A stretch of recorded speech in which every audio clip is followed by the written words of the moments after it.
I didn't know my life was about to split cleanly in two the moment I checked my watch for the 15th time that night. Just 5 more minutes, I told myself. 5 more minutes, and I could leave with dignity intact. My name is Danielle. I'm 34, and I had been married to Jason for 8 years. 8 years of shared routines, shared finances, shared futures that I thought were solid.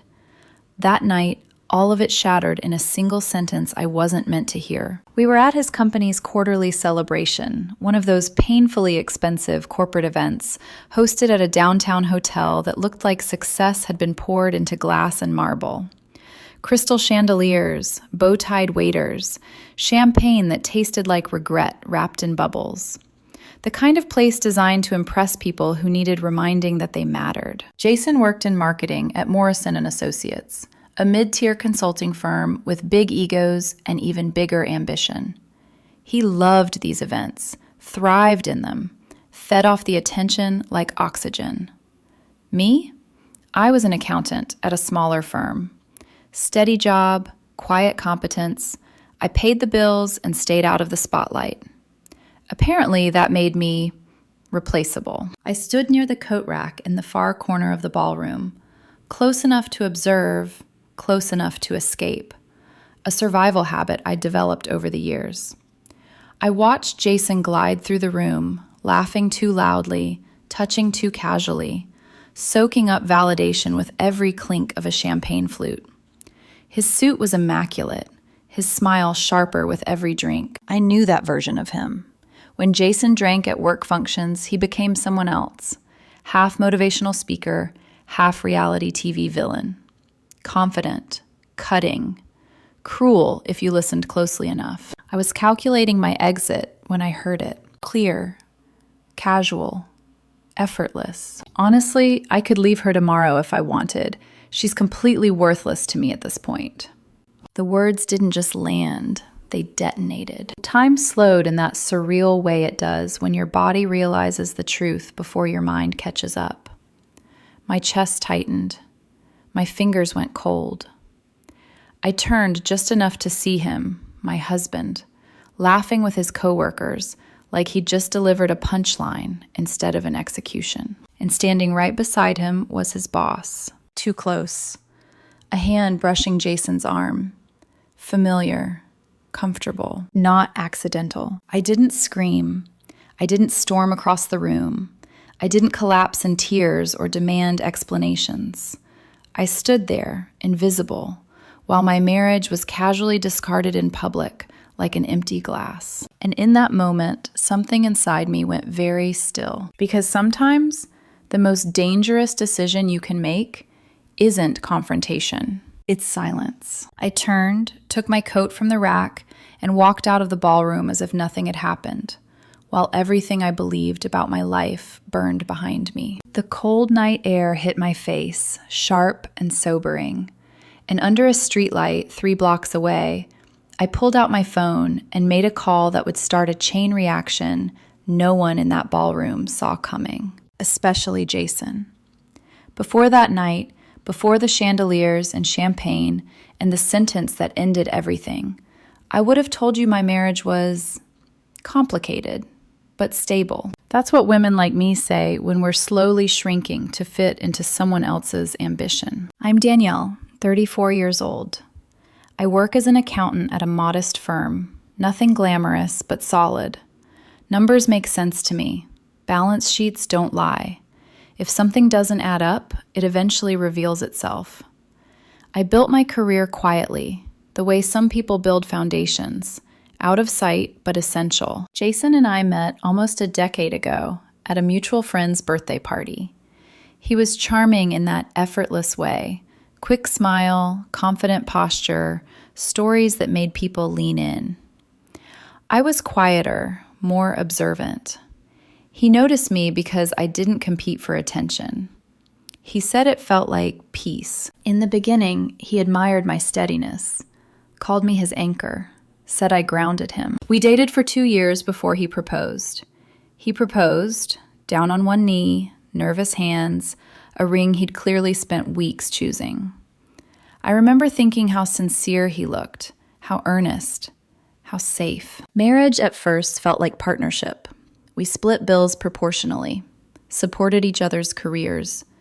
When he landed the marketing role at Morrison & Associates, I celebrated harder than he did.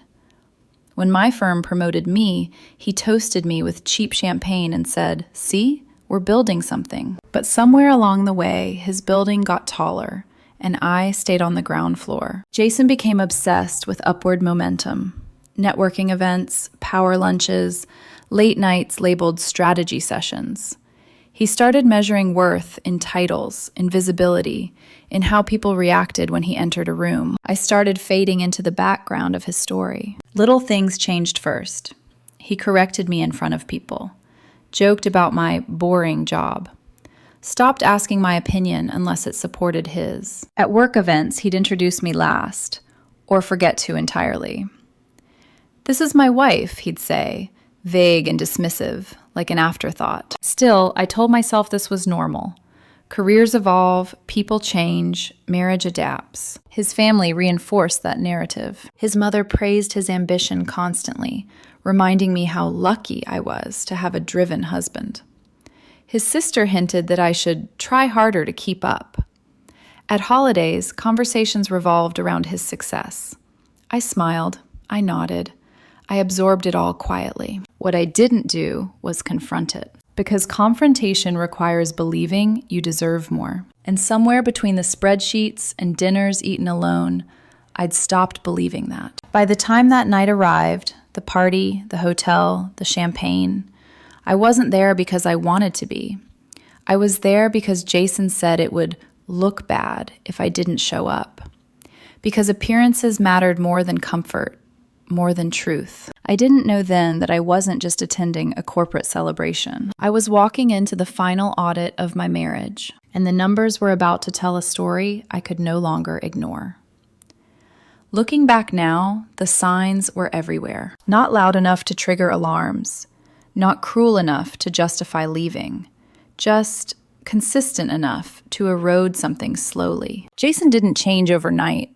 He recalibrated, inch by inch, until I barely recognized where I fit in his life. It started with his phone. He used to leave it face up on the table, then face down, then locked, always. Notifications silenced, late night messages answered with his back turned. If I asked who he was texting, he'd smile and say, "Work stuff," like that should end the conversation. And it always did. He stopped coming home at a predictable hour. Dinners grew cold. My texts sat unread while he was in meetings. When he did come home, he smelled like cologne he didn't wear for me anymore. Sharp, expensive, unfamiliar. I told myself marketing people were different, more social, more demanding. That's what love sounds like when it's trying to excuse neglect. At family gatherings, the dynamic shifted further. His mother started asking him about his future plans, where he was going, who he was becoming, while barely looking at me. His sister joked that he'd outgrown our quiet life. Jason didn't correct them. At work events, I noticed something else, a new pattern. His boss, someone I'd only seen in passing before, was suddenly always nearby, laughing too easily, touching Jason's arm during conversations, leaning in close when they spoke, like privacy mattered more than professionalism. I watched it happen from the sidelines, my chest tightening each time, my instincts whispering questions I wasn't ready to hear. Once, on the drive home from an event, I mentioned it. "You and your boss seem close," I said carefully, eyes on the road. Jason laughed, too quickly. "You're imagining things. That's just how she is." That should have been the moment I pressed harder. Instead, I nodded. Another night, I asked why he hadn't come home until after midnight. "We were celebrating a win," he said, annoyed. "You wouldn't understand. This is how success works." That word again, success. It was always just out of reach, and somehow I was always the reason. Friends noticed before I did. My sister asked why I looked tired all the time. A coworker commented that I seemed distracted. I brushed it off, defended him, defended us. But doubt has a way of settling quietly, like dust you don't see until the light hits it just right. By the time the quarterly celebration arrived, my stomach was already knotted. I didn't want to go. My body knew something my heart hadn't admitted yet. Jason insisted. "You have to be there," he said. "It matters." So I went. I stood near the coat rack that night, not just because I wanted an escape. I stood there because some part of me already knew I was standing at the edge of something irreversible. And when he finally said the words out loud, when he reduced 8 years of marriage to a punchline, I realized the conflict hadn't just been growing, it had been waiting for me to hear it clearly enough that I couldn't pretend anymore. The sentence kept replaying in my head as I walked. Worthless. Not yelled, not whispered. Delivered like a fact. The night air sliced through my lungs as I stepped out of the hotel, sharp and unforgiving. My heels clicked against the pavement in a steady rhythm that didn't match my heartbeat, too calm for someone whose marriage had just been publicly dismantled. I didn't cry. Not yet. Shock does that. It wraps you in a strange clinical calm while something essential fractures underneath. I walked 3 blocks before stopping beneath a streetlight that flickered like it couldn't decide whether to stay on. My hands didn't shake when I reached for my phone. That surprised me the most. I scrolled past familiar names, friends who would panic, family who would demand explanations I wasn't ready to give, until I stopped on one I hadn't called in nearly 2 years. Ryan Martinez. We'd gone to school together, law. He'd ended up in corporate compliance, one of those people who understood the rules so well he knew exactly where they were being broken. The phone rang twice. "Danielle?" he said, confused but alert. "Wow, it's been a while." "Are you still with compliance?" I asked. A pause. "Yeah, why? You okay?" "I need you to check something, tonight, before morning makes it complicated." He hesitated. "You sound serious." "I am." I didn't dump everything on him. I didn't need to. I gave him just enough, names, context, what I'd overheard, what I'd seen, the closeness, the comment, the way Jason's boss's hand kept brushing his arm, like familiarity had replaced boundaries a long time ago. Silence stretched on the line. "Danielle," Ryan said finally, voice lower now, sharper. "If this is personal, it's not revenge," I cut in. "It's accountability." Another pause, then, "I can be there in 15 minutes. I hung up and sat in my car a few blocks from the hotel, hands wrapped around a cup of gas station coffee that tasted like burnt resignation. My phone buzzed periodically, Ryan's updates coming in like a slow drumbeat of inevitability. Jason was still inside, still holding court, still basking. Then everything shifted. According to Ryan, the energy in the ballroom changed first. Conversations stalled. People started glancing toward the entrance like animals sensing a storm. And then she walked in, Jason's boss, late 40s, impeccably dressed, married, known for her ruthless efficiency and zero tolerance for scandal. Except tonight, she wasn't composed. She was furious. Music kept playing, oblivious, while silence spread in ripples across the room. Jason didn't notice until it was too late. He was mid-laugh when his boss's voice cut through the noise, sharp enough to draw blood. "Jason." The room froze. He turned, color draining from his face. His glass slipped from his hand and shattered against the marble floor, champagne splashing up his suit like a visual metaphor no one needed explained. She didn't lower her voice. She didn't pull him aside. "You think I wouldn't find out?" she demanded, gripping his arm hard enough to make him flinch. "You think this company is your playground?" Phones came out. Discreet at first, then openly. She listed receipts, travel expenses, hotel charges, meetings that never existed. Misuse of company funds, breach of ethics, abuse of authority. Jason tried to speak. She didn't let him. Security appeared.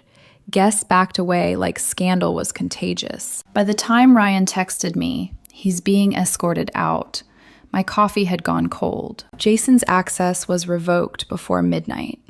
Email, keycard, company credit, all gone. And I sat there in my car, watching a building glow in the distance, realizing something profound. I hadn't destroyed his life. I'd simply stopped protecting him from the consequences of his own choices. And by morning, I was done being silent. I didn't go home that night, not because I was afraid to face him, but because I needed space to understand what I was feeling before I let it speak for me. I drove, aimlessly at first. The city blurred past my windshield in streaks of red and white, traffic lights blinking like quiet witnesses to a private collapse. My phone buzzed occasionally, messages from Ryan confirming timelines, procedures, what would happen next, but I barely registered the details. Shock has a strange aftertaste. Not pain, not rage, clarity. I kept replaying the moment in the ballroom. Not just the sentence, but the ease with which Jason said it. No hesitation, no shame. Like he'd rehearsed it. Like he'd been thinking it for a while. Worthless. I asked myself questions I'd been avoiding for years. When did I stop expecting respect? When did love become something I had to earn by being quiet? When did I start confusing endurance with loyalty? By the time dawn crept in, pale and indifferent, I had answers I didn't like, but I trusted them. I went home around 7 a.m. Jason was already there. He looked like someone who'd been hit by a storm he thought he could outrun. Suit wrinkled, hair undone, eyes red, not from tears, but from panic. He was pacing when I walked in, phone pressed to his ear, voice low and frantic. He froze when he saw me, hung up without a word. "What did you do?" he demanded, going straight to accusation like it was muscle memory. I set my bag down calmly, took off my coat, met his eyes. "Good morning to you too," I said evenly. He ran a hand through his hair, breathing hard. "You have no idea what you've done. My career, my reputation, everything." I interrupted him gently. That seemed to throw him off more than shouting would have. "Everything you built?" I asked. "Or everything you took for granted?" That's when he unraveled. He accused me of sabotage, of betrayal, of overreacting. Said I'd ruined his life over a misunderstanding. His words came fast, desperate, layered with panic, but not remorse. Not once did he apologize. Not once did he ask if I was okay. I listened. Really listened, and with every sentence, something settled deeper in my chest. This wasn't shock talking. This was who he'd become. When he finally stopped, breathless and shaking, I spoke. "You said I was worthless," I reminded him quietly. "Not in private, not in anger. You said it like a fact." He opened his mouth to deny it. I held up my phone. The color drained from his face. "I didn't cause this," I continued. "I didn't force you to cross lines. I didn't make you say what you said. I just stopped pretending it didn't matter." He sank into a chair like his bones had given up. I didn't yell. I didn't cry. I didn't threaten. I simply told him I was done. And for the first time since I'd known him, Jason had nothing to say. The silence between us wasn't explosive. It was final. The silence didn't last. It never does when consequences start arriving faster than excuses. Jason's phone began vibrating again before I even finished my coffee. Not buzzing, panicking. Calls from numbers I recognized from years of pretending to care about his work stories. His sister, his mother, former colleagues. People who'd laughed with him hours earlier and were now scrambling to distance themselves from the wreckage. He didn't answer at first. Just stared at the screen like it was a loaded weapon. Then his mother's name flashed again. He picked up. I didn't hear her voice, but I didn't need to. His shoulders stiffened. His jaw tightened. He kept glancing at me like I was the source of the disaster instead of the witness. "Yes, Mom. I know. I'm handling it," he muttered. A pause. "No, she didn't exaggerate," he snapped. "She didn't do anything." That caught my attention. He covered the phone and hissed, "Why didn't you defend me?" I looked up slowly. "From the truth?" He turned away, pressed the phone back to his ear, lowering his voice. I heard fragments. Investigation, ethics, HR, lawyers. The words stacked on top of each other like bricks sealing him in. When he finally hung up, he looked smaller somehow. Not humbled, just cornered. "My family thinks this is your fault," he said flatly.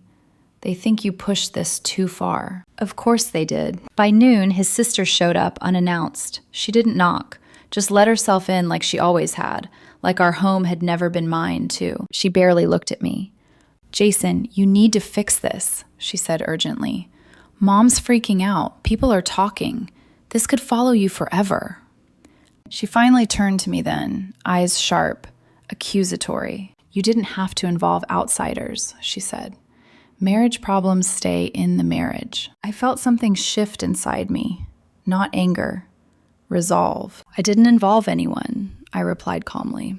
"I stopped covering for him." She scoffed. "You always do this. You play innocent while everything burns." Jason didn't defend me. That hurt more than I expected. Over the next few days, the pressure intensified. Calls, messages, thinly veiled suggestions that I should stand by my husband, that I should help him recover, that my silence, or worse, my honesty, was ruining his future. What none of them asked was how I was sleeping, how I was breathing, how it felt to realize my marriage had been conditional all along. Jason oscillated between rage and pleading. 1 hour he blamed me for everything. The next he promised therapy, change, transparency, love. Too late. Because the more he talked, the clearer it became. He wasn't sorry for what he'd done. He was sorry he'd been caught. One night, as he paced the living room, phone in hand, he muttered, "I gave everything to get where I was, and you couldn't just support me." I stood up then, walked into the bedroom, closed the door. And in that quiet, I finally understood something vital. Escalation isn't always loud. Sometimes it's the slow, undeniable realization that staying would mean erasing myself completely, and I wasn't willing to disappear anymore. The house felt different at night. Not empty, hollow. Jason slept on the couch by then, or pretended to. I stopped asking. I stopped caring where he laid his head as long as it wasn't next to mine. The walls held too much unspoken truth now. Every room felt like a memory that had turned its back on me. That night was the lowest point. Not because of screaming or violence or dramatic collapse, but because of the quiet. The kind that presses on your chest when you're finally alone with the cost of everything you tolerated. I lay awake staring at the ceiling, listening to the hum of the refrigerator, the ticking of a clock we'd bought together during our first year of marriage. Back when we argued over paint colors instead of dignity. My mind betrayed me with flashbacks. Jason laughing when I said I was tired. Jason rolling his eyes when I asked for time. Jason saying, "You're overthinking it," every time my instincts tried to protect me. I wondered when loving him had turned into managing him. I wondered how long I'd been grieving a marriage that had already ended. And then came the doubt, the most dangerous part. Maybe I should have spoken up sooner. Maybe I stayed too long. Maybe I helped create this version of him. Self-blame is seductive when you're exhausted. It offers the illusion of control. If it's your fault, then maybe you can fix it. I sat up in bed, knees pulled to my chest, breathing shallow. My throat burned, my eyes stung. But the tears didn't fall. They hovered, heavy and useless. For the first time, the fear hit me fully. Divorce, starting over, explaining the wreckage to friends and family, becoming that woman people whisper about. What if I was wrong? What if I was alone for the rest of my life? That's when I broke. Not loudly, not dramatically. I pressed my face into my hands and let the weight settle. I wasn't mourning Jason. I was mourning the version of myself who believed love meant staying quiet so someone else could shine. And in that dark moment, curled in the center of a bed that no longer felt like home, I realized something devastating and liberating at the same time. If I stayed, this would be my life. If I left, at least the pain would have a direction. Sometimes the darkest moment isn't when everything falls apart. It's when you finally understand exactly what's been broken and decide you won't live inside it anymore. The morning came quietly. No dramatic sunrise, no cinematic clarity. just pale light slipping through the blinds like it had no opinion about what I was about to do. I sat at the kitchen table with a mug of coffee I barely tasted, my hands wrapped around it more for grounding than warmth. Jason was still asleep on the couch, or pretending to be. I didn't check. For the first time in days, my mind was calm, not numb, not dissociated, clear. I opened my laptop and reread messages I'd ignored the night before. One stood out, not from family, not from friends trying to mediate, but from Ryan. Short, precise. HR has initiated formal proceedings. Misuse of company funds confirmed. Termination is final. Legal action likely. I stared at the screen longer than necessary. This was the moment I'd expected to feel vindicated. I didn't. What I felt was distance. Like I'd finally stepped far enough away from the fire to see it for what it was. A structure that had been unstable long before it collapsed. I thought about the woman I'd been when I married Jason. Thought about the compromises that seemed small at the time. The way I'd edited myself to fit into his world. The way I'd learned to disappear politely. And suddenly, a truth landed so firmly it felt physical. None of this happened because I wasn't enough. It happened because I stayed where I was no longer respected. I closed the laptop and stood. Jason stirred as I moved around the kitchen, gathering my things. Documents, personal items, pieces of a life that had quietly become mine again the moment I stopped asking for permission to exist in it. When he finally sat up, rubbing his face, he looked confused, hopeful, terrified. "Are you leaving?" he asked, voice rough. I met his eyes. "I already left," I said gently. "I'm just catching up." He started to speak. Apologies, explanations, maybe even love. But I held up a hand. "This isn't punishment," I continued. "It's alignment. I finally understand who I am and who I'm not willing to be anymore." He didn't chase me as I walked out. That felt right, too. In the car, as I pulled away from the house that had once held all my plans, I felt something unfamiliar bloom in my chest. Power. Not the loud kind. Not the vengeful kind. The quiet, irreversible kind that comes when a woman stops negotiating her worth. I wasn't reacting anymore. I was choosing. Consequences don't arrive all at once. They drip in, slow, relentless, impossible to ignore. By the time I'd settled into a small, temporary apartment on the other side of the city, Jason's world was already unraveling faster than he could explain it away. I didn't have to ask. I didn't have to check. The fallout found me on its own. Messages started coming from people who had never cared to know me before. Former coworkers of his, mutual acquaintances, even a distant cousin who hadn't spoken to us in years. The tone was always the same. Curiosity wrapped in concern, thinly veiled judgment disguised as sympathy. "Is it true? I heard something crazy. I hope you're holding up." What they meant was, how bad is it really? Bad enough. Jason's termination became public within his professional circle. Not officially announced, but whispered, shared, forwarded. The kind of story that sticks to a name no matter how carefully it's rebranded. HR didn't just let him go. They documented everything.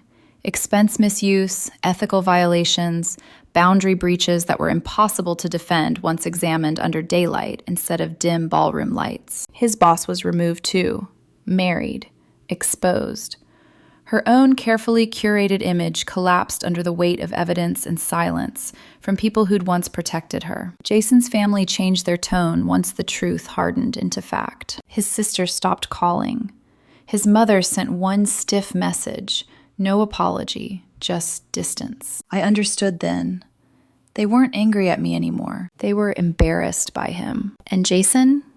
He tried, once. A long message sent late at night. Paragraphs of regret layered with excuses. Promises of therapy, of humility, of becoming someone worthy again. I read it slowly, carefully. Then I didn't reply, because closure doesn't always require a response. The last I heard, he was staying with a friend, scrambling to rewrite his resume, avoiding questions he couldn't answer without revealing the truth.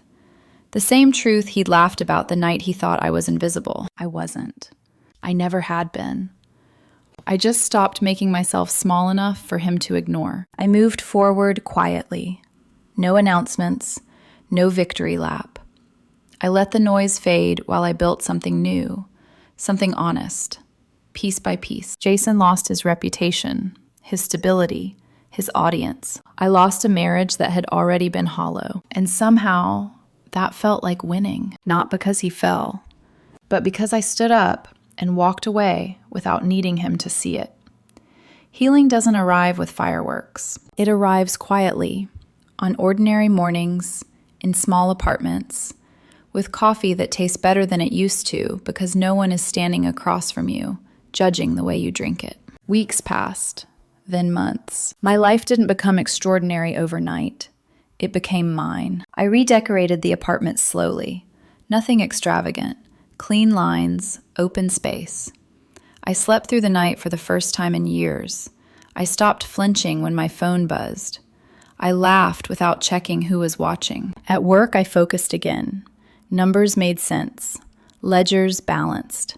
Promotions followed, not because I demanded them, but because I was present, grounded, whole. And something surprising happened. People started listening when I spoke, not because my voice got louder, but because I stopped apologizing for using it. I thought about Jason less and less.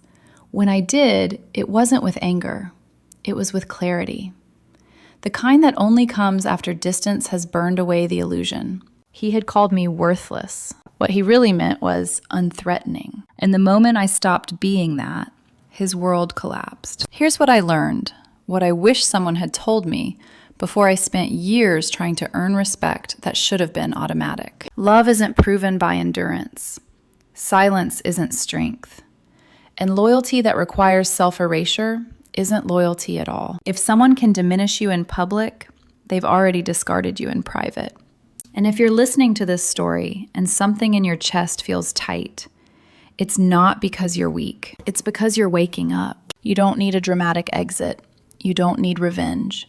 You don't even need validation. Sometimes the most powerful thing a woman can do is walk away calmly and let the truth follow behind her. I wasn't worthless. I was just finally done proving otherwise.